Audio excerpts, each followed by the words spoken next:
Bienvenue dans Entrepreneur Café, le podcast des entrepreneurs de l'industrie.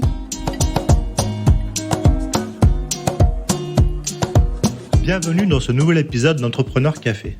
Moi, c'est Xavier Riquier, l'un des cofondateurs du podcast. Et aujourd'hui, nous partons à la rencontre de Antoine Guyot, CEO et cofondateur de Jimmy, startup qui conçoit et exploite des réacteurs HTR, High Temperature Reactor, des générateurs thermiques qui remplacent des énergies fossiles pour les industriels. Antoine, dans cet épisode, nous détaille le procédé de fission au cœur de la technologie proposée par Jimmy et comment cette technologie permettra aux industriels clients de décarboner l'énergie qui sert à leur opération de production. Il nous explique également la genèse de la création de Jimmy, commencée lors du premier confinement Covid en mars 2020. Bonne écoute! Merci Antoine pour nous accorder ce moment. Antoine, la première question que j'aimerais te poser, c'est est-ce que tu pourrais nous faire le fameux pitch afin de nous présenter Jimmy en quelques mots? Alors oui, bien sûr. Donc nous, Jimmy, on est un fournisseur de chaleur industrielle décarbonée. Donc les industriels, on le sait pas forcément, ont besoin d'énormément de chaleur pour leur procédé. Typiquement, si vous avez besoin de créer un pneu ou une molécule chimique qui va être utile pour des médicaments, vous allez avoir besoin de chaleur tout au long du procédé pour élaborer cette molécule. Et traditionnellement, les industriels utilisent les énergies fossiles pour se fournir dans cette chaleur parce que c'est traditionnellement ce qu'il y a de moins cher. Mais de fait, les énergies fossiles aujourd'hui, elles ont deux problèmes. Elles coûtent de plus en plus et d'autre part, elles sont carbonées. Dès que vous avez une flamme, il y a une émission de CO2. Et donc nous, on propose des générateurs thermiques basés sur la fission qui permettent de remplacer ces brûleurs à gaz afin de proposer à nos industriels une chaleur moins chère et décarbonée. Donc on gagne sur les deux tableaux. Quand tu dis énergie fossile qu'ils emploient actuellement, c'est quoi? C'est gaz et pétrole? Alors en France, c'est beaucoup de gaz en priorité et après dans d'autres géographies, il y a du charbon aussi. C'est souvent les deux grandes énergies utilisées. D'accord. On reviendra plus en détail sur Jimmy, vos technologies puis vos secteurs applicatifs. Mais maintenant, ce qui m'intéresserait un peu, Antoine, c'est de parler un peu de toi, qui tu es, d'où tu viens et qu'est-ce qui t'a donné l'idée de lancer Jimmy? Donc moi je suis parisien, j'ai 28 ans, je suis ingénieur de formation, j'ai été diplômé de l'école polytechnique en 2018. Depuis que je suis assez jeune, j'aime bien imaginer des choses. C'est un truc qui est assez vieux et donc ça a été beaucoup de bricolage, on va dire avant la prépa et puis à partir de la prépa et de l'école d'ingénieur, ça a été plus concret, plus des sciences appliquées. Et puis donc c'est en arrivant à l'école polytechnique, il y avait différentes choses qui se proposaient à nous et la start-up m'intéressait pas mal. Donc c'était vraiment quelque chose que j'ai approfondi à travers plusieurs stages et puis même généralement je me suis rapproché des personnes du cursus entrepreneurial. C'était l'endroit où je trouvais qu'on avait la plus grande liberté de création. Ce qui est assez amusant, c'est un sentiment personnel, mais dans la manière dont on conçoit l'ingénieur, ou en tout cas la manière dont sont faits les programmes, vous avez souvent l'ingénieur qui fait des calculs, et puis les gens créatifs vont pas du tout dans cet endroit-là.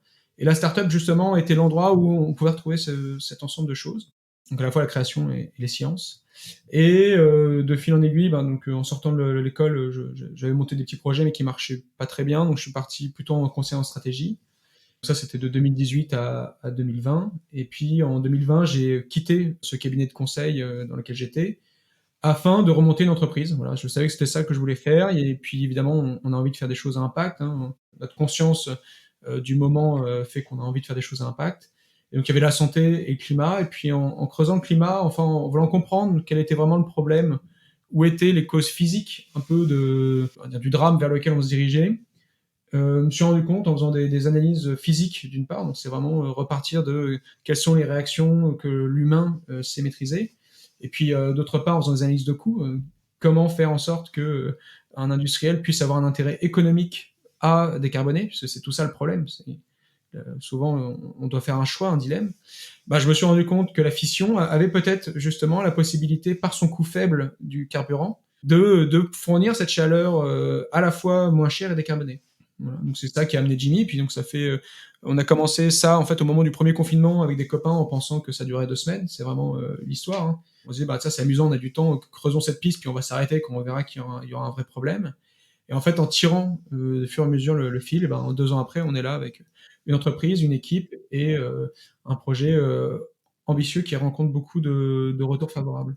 Et du coup, il y a 2 questions qui me viennent à l'esprit. Est-ce que, tu as baigné dans un milieu entrepreneurial ou est-ce que c'est une idée ou une appétence qui t'est venue, entre guillemets «toute seule»?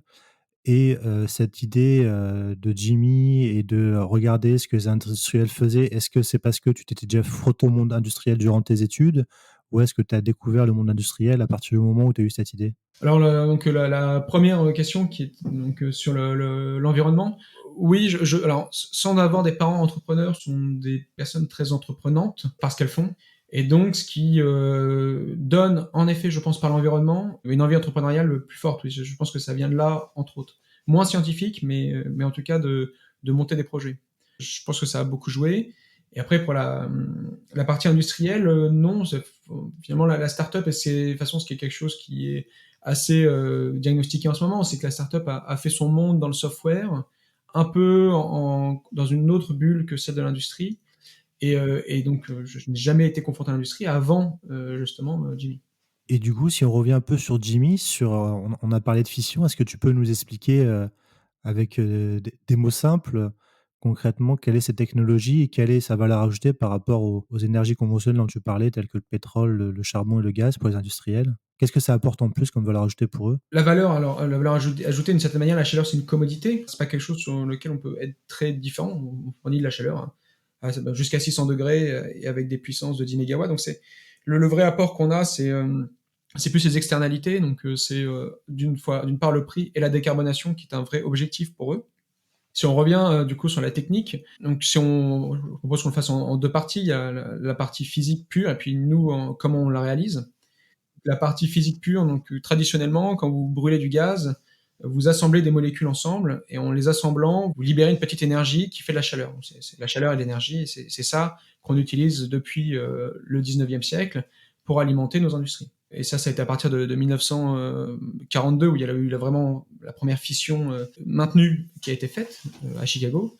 On a découvert du coup qu'on pouvait faire de la fission. Et donc la fission, donc, pour générer de la chaleur, et la fission, elle a contrairement au gaz ou aux autres énergies fossiles, où vous assemblez des molécules, vous cassez un atome en deux, et en cassant un atome en deux, en fait, on libère près d'1 million de fois plus de chaleur que lorsque on assemble des molécules. Donc c'est bien plus intéressant d'un point de vue réaction physique pour pouvoir alimenter nos industries, quitte à même les alimenter avec beaucoup plus d'énergie.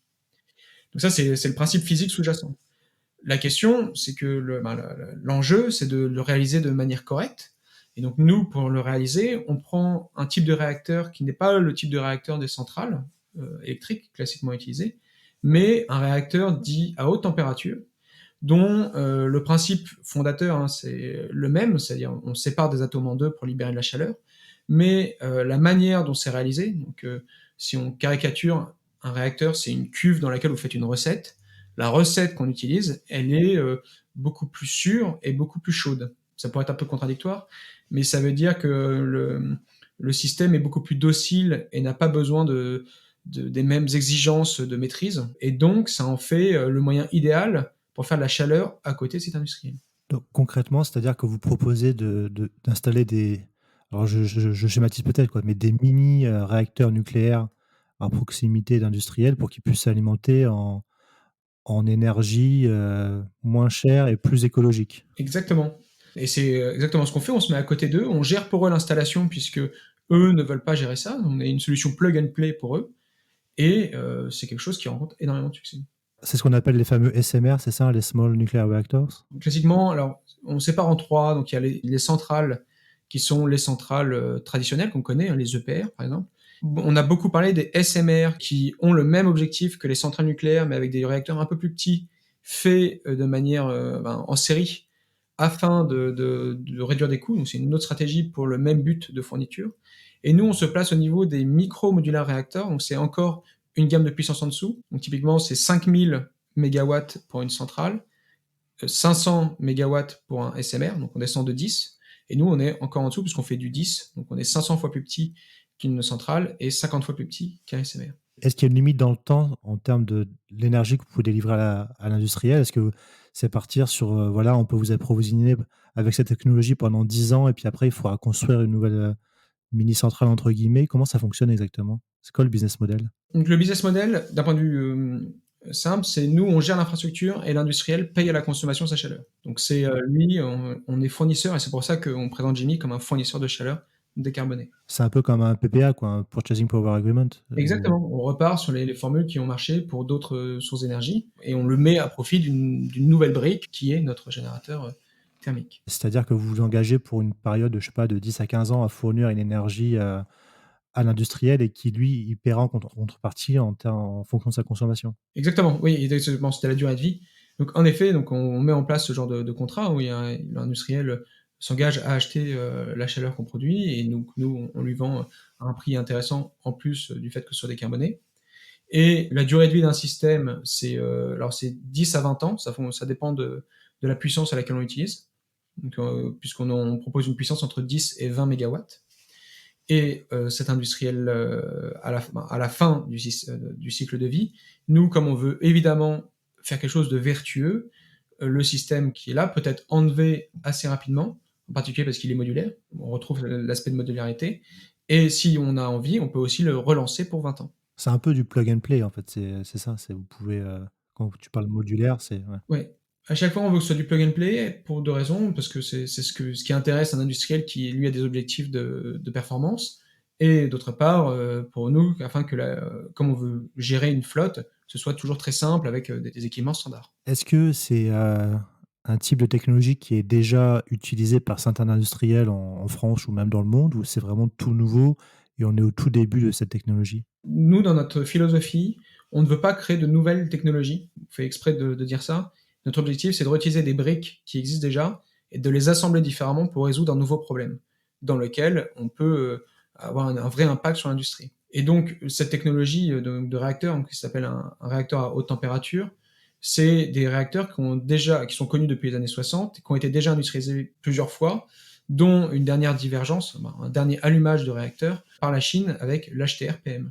Donc c'est un réacteur qui est très connu, moins évidemment que les réacteurs à eau pressurisée des centrales, mais c'est un réacteur qui est très connu. Donc on repart sur des bases existantes. Il n'y a pas une phase d'expérimentation à avoir, on sait que ça marche et que ça a été prouvé que ça fonctionne, quoi. Exactement, et ce qui est un vrai avantage, et on sait vraiment que c'est très sûr. Ma question, du coup, vu qu'on sait que ça fonctionne, maintenant, la relation que vous avez avec les industriels, déjà ma première question, c'est quel type de secteur applicatif vous visez? Est-ce qu'il y a un secteur, je sais pas, le manufacturier, est-ce que c'est le secteur minier, matières premières? Enfin, est-ce que vous avez un secteur en tête en particulier qui serait, vous pensez, le plus intéressé par ce type de technologie? Nous, quand on regarde ce qu'on produit, on fait de la chaleur jusqu'à 600 degrés à une puissance de 10 MW thermique.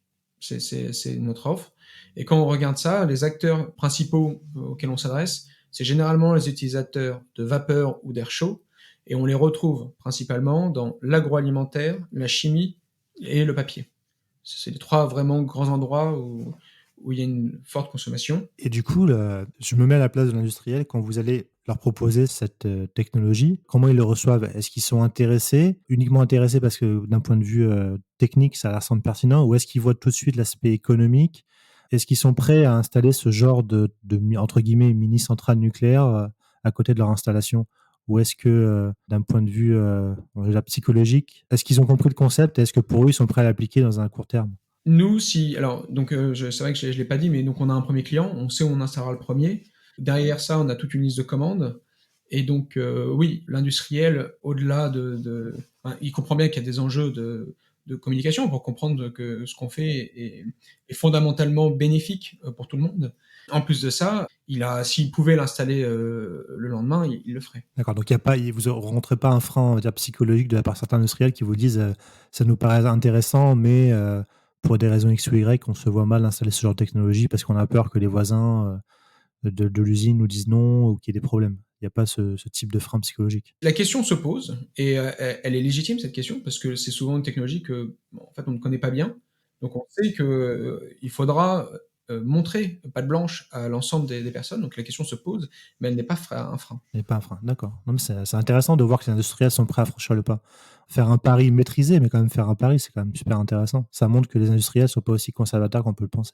On trouve vraiment des gens passionnés et passionnants qui veulent vivre cette aventure avec nous. Et encore une fois, eux, quand on regarde leur situation, ils sont vraiment dans une impasse vis-à-vis de leur chaleur. dont le coût ne fait qu'augmenter. Alors en plus, vous avez les crises actuelles qui fait que ça a pris une ampleur débordante. Et donc, il y a le prix. Et d'autre part, encore une fois, l'aspect carbone, où ils ne savent pas comment ils vont faire pour être net zéro en 2050 s'ils continuent à se fournir avec de la chaleur fossile. Malheureusement, il y a l'événement qui se passe en ce moment en Ukraine, mais d'un côté, pour vous, c'est montrer qu'il y a des technologies disponibles qui permettent justement d'être moins dépendant des apports énergétiques qui viennent de l'étranger, tels que le gaz ou le pétrole. Donc, pour vous, je n'ai pas envie de dire que c'est une opportunité, mais c'est l'occasion de montrer qu'il y a des technologies françaises qui existent et qui peut permettre à des industriels en France ou même voire dans d'autres pays européens d'être moins dépendants de ces apports énergétiques. Donc, c'est quand même intéressant de montrer qu'il y a d'autres solutions que le gaz et le pétrole. Complètement. Alors, même si l'aspect souveraineté nous concerne peu, parce qu'on est une entreprise, donc on ne se construit pas autour de cet aspect-là. Il se rajoute complètement avec la situation actuelle. Si on peut même aller un peu plus loin, l'Allemagne, qui est un pays qui, du coup, est sorti du nucléaire depuis, il me semble, 1989, après Tchernobyl en 1986, on voit qu'il y a un intérêt de pas mal de médias allemands à venir voir ce qu'on fait, puisque ça répond à leur enjeu de dépendance forte énergétique, eux qui sont très industrialisés et qui ont une dépendance au gaz russe. Justement, sans forcément rentrer en détail du fameux premier client à qui vous avez signé un projet et des commandes qui sont déjà engrangées, est-ce que c'est plutôt des acteurs français, européens, mondiaux? Enfin, comment vous positionnez pour le moment en termes de marché? Le sous-jacent de la réponse, c'est une activité, le nucléaire, qui est réglementée. Donc, et chaque pays a un peu sa réglementation. Alors, il se trouve que vous avez quand même des principes communs à l'ensemble des réglementations. Et donc, nous, la manière pour laquelle on se concentre, c'est de commencer par un système en France. Donc, tous les gens à qui on parle aujourd'hui sont français, afin d'être sur un cadre réglementaire maîtrisé et qui n'est pas changeant, et avec des personnes qui parlent la même langue, ce qui est aussi important quand on est en train d'innover. Dans un second temps, on vise évidemment l'export européen puis mondial. Et est-ce que vous êtes accompagné par l'État ou par des structures qui permettent, soit en termes de financement ou peut-être d'accès client qui vous aident, ou est-ce que vraiment vous êtes, vous, Jimmy, et seul à faire tout ça? Ou est-ce qu'il y a une aide quelconque de l'État ou de la région ou d'organismes privés? Alors, donc, nous, on a des investisseurs privés qui nous aident, sur lesquels on peut déjà s'appuyer. Deuxièmement, en termes alors d'aide publique, elle prend un peu deux formes. Il y a un peu l'accompagnement et les finances. L'accompagnement, c'est quelque chose qu'on a assez. Alors, c'est plus en support, c'est pas très actif, mais au sens où c'est pas quelque chose qui est proactif. Mais typiquement, on est en relation forte avec le pôle nucléaire Valais, qui est le pôle de compétitivité de la filière nucléaire, et qui permet d'avoir une forme de boussole pour savoir comment naviguer afin d'être le plus pertinent possible. Ils vont pas démarcher pour nous les clients, c'est nous qui les trouvons, mais par exemple, ils nous préviennent sur la deuxième phase finalement d'accompagnement, qui est les finances, où là, en effet, on peut s'appuyer sur un certain nombre de projets de financement public pour pouvoir aller décarboner les industries ou mettre en place l'industrialisation de certaines pièces du générateur. Quand on parle de projets, justement, quels sont les projets pour Jimmy là, on va dire pour les 2 prochaines années? Est-ce que c'est déjà de mettre en production la première commande que vous avez eue, le premier projet, et après, s'agrandir sur la France avant d'aller en Europe ou voire dans d'autres zones géographiques? En termes de taille d'entreprise, comment tu imagines Jimmy dans 2 ans? Donc le premier cap qu'on vise, en fait, qui est celui qu'on vise actuellement, c'est de mettre en place le premier système. Et pour ce système, on vise début 2026. Donc vis-à-vis de ça, les deux grands problèmes, les deux grands goulots d'étranglement quand vous voulez déployer un tel système, c'est d'une part l'aspect réglementaire et d'autre part l'industrialisation. C'est à mettre en place la machine pour avoir toutes les pièces un peu avant 2026 afin d'assembler le système et de l'allumer. Donc ça, c'est les deux grands canaux pour notre cap de 2026, avec derrière un ramp-up qui monte au fur et à mesure. Et donc en termes de taille, nous, on est une petite dizaine aujourd'hui, on veut être une vingtaine à la fin de l'année, puis faire x2 chaque année. Donc il faut imaginer quelque chose qui grandit un peu en exponentiel, sachant que les grandes phases des prochains prochains trimestres, c'est d'une part le dépôt d'un premier dossier réglementaire auprès de l'autorité de sûreté et d'autre part le début d'une industrialisation. C'est une question qui me vient, c'est comment concrètement vous allez, c'est pas vous qui allez construire, j'imagine, l'infrastructure, vous allez vous associer à un spécialiste du génie civil qui est spécialisé dans le nucléaire, c'est ça? Si vous passez un contrat de sous-traitance ou un contrat de partenariat avec quelqu'un, je sais pas moi, type Bouygues ou Vinci, qui construit l'infrastructure pour vous?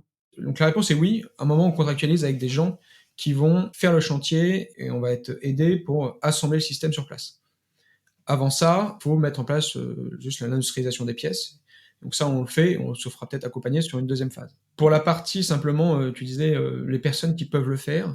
En fait, comme on change énormément la physique de base du système, puisqu'on prend un réacteur qui est différent des réacteurs classiques des centrales, il y a tout un ensemble de contraintes qui ne sont plus les mêmes.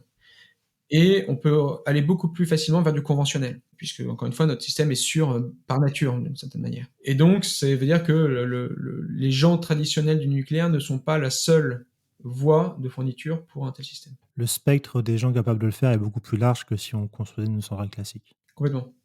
D'accord, ouais, ça c'est intéressant comme. Et avec des complexités de système et de chantier qui n'ont rien à voir.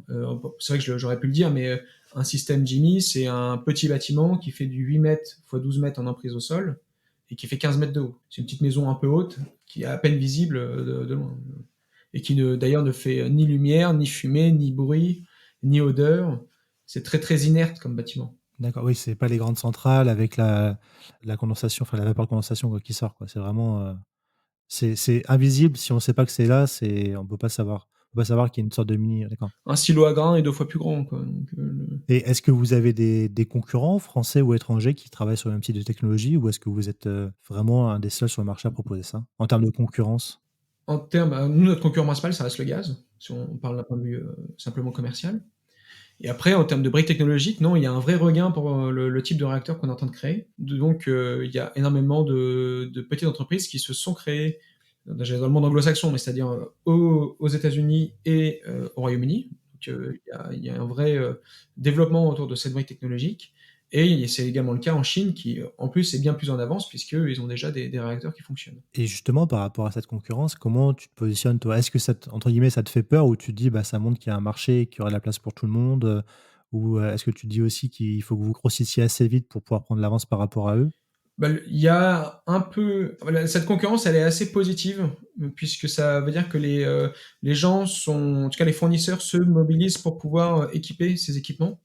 Donc c'est très positif en termes de fourniture, d'autant plus que les autres ont la brique technologique réacteur, hein, en tout cas développent cette brique technologique un peu similaire, mais généralement le font pour une production électrique ou pour des sites isolés, pour une production électrique, et avec des sites isolés en vue qui sont coupés du réseau. C'est vrai que moi, enfin, je me rappelle, pour rebondir là-dessus, quand j'habitais au Canada pendant quelques années, j'accompagnais des entreprises françaises sur place, notamment au secteur minier. Et je me rappelle avoir fait une visite dans le nord de l'Ontario, c'était il y a 5-6 ans déjà, où des compagnies minières, des ingénieries nous expliquaient très sérieusement qu'elles envisageaient justement d'implanter des SMR pour alimenter des sites miniers qui n'étaient pas reliés au grid, au réseau. Exactement, c'est complètement c'est la thèse des projets anglo-saxons et nord-américains. Et aujourd'hui, le Canada est regardé comme une des super exemples en termes de mise au point d'une réglementation d'autorité de sûreté qui accompagne ce genre d'initiative. Donc le Canada a été très fort. Donc eux, ils ont cette thèse de création de briques. Et donc nous, on prend plutôt un parti pris qui est de dire, on fait seulement de la chaleur pour des industriels qui sont sur le grid. Et justement, l'autorité de sûreté nucléaire en France, est-ce qu'elle est aussi ouverte et aussi avancée en termes d'état d'esprit que l'autorité de sûreté canadienne, ou est-ce qu'ils sont un peu plus frileux et conservateurs par rapport à votre technologie? Comment sont vos relations avec eux? Et alors, eux, ils sont moins avancés sur la manière de gérer les nouveaux acteurs comme nous, mais ils sont extrêmement volontaires. Donc c'est très agréable en termes de relations. Elle est exigeante, hein, évidemment, mais on sent qu'il y a une vraie volonté d'aller inventer une nouvelle forme d'utilisation de notre savoir-faire français. Puis ça, c'est très positif. Il reste un point sur les délais qu'il faut évidemment nous gérer, puisqu'ils ont l'habitude de gérer sur des grands délais. Donc, c'est encore un sujet, mais c'est plutôt, en termes de motivation et de volonté, c'est plutôt très positif. C'est super intéressant ce que tu nous as raconté, Antoine, sur cette technologie. C'est vrai qu'on entend un peu parler des SMR, etc., mais on avait du mal, enfin, en tout cas, moi, j'avais du mal un peu à cerner ce que c'était concrètement. Et je trouve que c'était intéressant que tu nous expliques. Bah, au final, c'est assez simple à comprendre, et c'est une technologie qui est déjà fonctionnelle, donc il n'y a pas à avoir peur de l'essayer. Donc ça, c'est le message que je retiens. Et puis, j'espère que du coup, vos projets de première commande et de production en 2026 vont se réaliser. La dernière question que j'aurais pour toi, Antoine, avant de se quitter, c'est toi qui as lancé l'entreprise il y a un premier confinement, donc ça fait 2 ans maintenant. Si tu devais faire un premier retour d'expérience sur un conseil à donner à quelqu'un qui souhaiterait se lancer dans l'entrepreneuriat, dans le secteur industriel, quel serait ce conseil? Ah, c'est une excellente question. Ou s'il y avait un piège que tu as rencontré et que tu dirais, ah, tiens, il faut absolument éviter cette erreur-là. Le conseil de l'industriel, c'est faut décrocher son téléphone. Ça veut dire que la plupart parce qu'on est dans un système quand même qui est parfois complexe, la plupart des problèmes ont été résolus par des coups de téléphone. Donc, il ne faut pas avoir peur de communiquer sur ton idée et de parler à des gens pour essayer de convaincre ou de comprendre quels sont les tenants et aboutissants du marché. C'est ça que je retiens. Quelque chose que j'ai personnellement beaucoup découvert, c'est l'importance du savoir-faire, qui est beaucoup moins présent, typiquement si tu parles du milieu de la start-up, ou en tout cas moins visible. Il y a un savoir-faire autour des grandes infrastructures informatiques à mettre en place, mais le savoir-faire au sens savoir-faire industriel, c'est vraiment la clé de la réussite. C'est pas les équations ou la conception. Et ce savoir-faire, la manière de le toucher, c'est toujours d'aller parler à celui qui sait, et donc c'est généralement un coup de téléphone. Non, mais je trouve que c'est un conseil vraiment intéressant justement de se dire, faut pas avoir peur de contacter les gens pour faire avancer son projet, c'est important. Merci Antoine pour cet échange. Je te souhaite plein de succès pour les projets actuels et futurs de Jimmy. Merci beaucoup Xavier, il y a de la décarbonation à faire, on est motivé.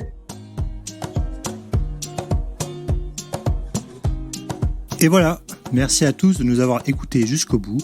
J'ai été ravi de vous faire partager ce moment avec cet entrepreneur très inspirant. N'hésitez pas à nous soutenir et laisser vos commentaires sur nos réseaux sociaux LinkedIn, Twitter et Instagram, ou bien encore nous laisser 5 étoiles et un avis sur Apple Podcast. Nous vous donnons rendez-vous jeudi prochain pour le prochain épisode de nos podcasts. À jeudi!